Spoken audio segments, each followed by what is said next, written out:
Transcriber. Today's date is Monday, October 28th, 2024. This is Sergeant Woody Jean of the Internal Affairs Division. We are currently in the Boynton Beach Police Department's Internal Affairs Unit. The offices are located at 2240 North Federal Highway, Boynton Beach, Florida. Time by my watch is 6:48 p.m., 1848. Present for the interview is witness Sergeant Scott Staley and my partner Sergeant Nolte of the Internal Affairs Division. This statement is in regard to Internal Affairs Investigation 2024-0301. The investigation is regarding allegations of false arrest and violation of rights by subject Boynton Beach police officers. The complainant is Mr. Abel Gonzalez. Sergeant Scott Staley, would you please state your name for the record? Sergeant Scott Staley, S-T-A-L-E-Y. Please raise your right hand. Do you swear or affirm that the statement you're about to give is the complete truth to the best of your knowledge and ability? Yes, I will. Thank you. You can put your hand down. Any knowingly false statements or misrepresentations of the facts during this interview may be considered a violation of Florida Statutes 17.49, false reports of commission of crime, 837.012, 837.02, and 837.021 regarding perjury, and 837.05, 837.06 false reports and official statements, and may be punishable upon Florida law.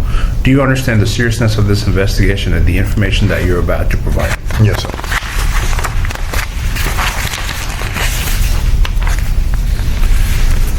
Sergeant Staley, how long have you been employed with the Boynton Beach Police Department? 7.5 years.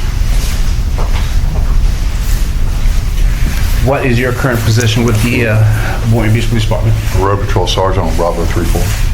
How long have you held that position? 10 months.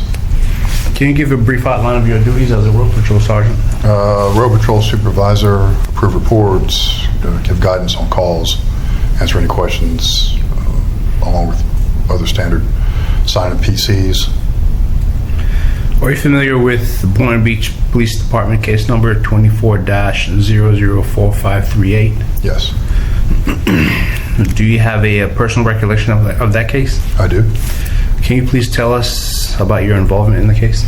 There was a Hispanic male, I believe his name is Mr. Gonzalez, that had come to Boynton Beach to stay in an Airbnb, I believe, for a week to 10 days. He got there, the house was in disarray, or was not up to his standard, so he called to file a complaint on the Airbnb owner.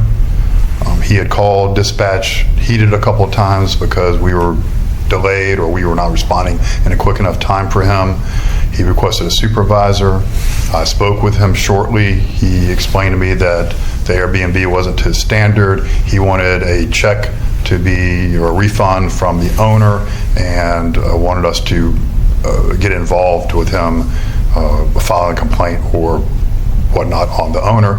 I explained to him it was a civil matter. He needed to get a hotel and then contact his attorney and file for damages through the courts. He did not like that at all, and then took a deep breath and cursed me with every word in the book. At that time, I told him that, if that's what he's going to do, conversation's over, and hung up. Okay. At that point, you called him in return to a request from him Through dispatch to have a supervisor contact him. Okay. Correct. All right. And when you did call him, did you record that conversation on the body cam? I do not believe so. I did not. Okay. After you spoke with Mr. Gonzalez, did you have any additional contact with him? I did, once he was in the booking cell. Okay. Can you tell us about that contact? Sure. He requested a supervisor again. I went down there and spoke to him face to face. He tried to explain to me how his interaction was misinterpreted. And I explained to him that everything was on body cam. As far as he was trying to get me to explain the tactics of the responding officers for why they went with drawn guns. I told him that I explained to them that he was completely irate And with that level of anger, this is how we do things. And then he tried to get into the weeds, the merit of him being arrested for the misuse of 911. And I explained to him that would be between his attorney and the state attorney to resolve that.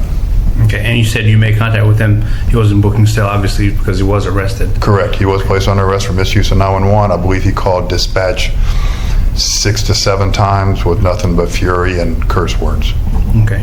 At that point, the officers obviously developed probable cause. Did you get a chance to review the probable cause affidavit? I did review the probable cause affidavit. It was correct. Okay. He did misuse 911 multiple occasions, and he was arrested and transported to county. Okay.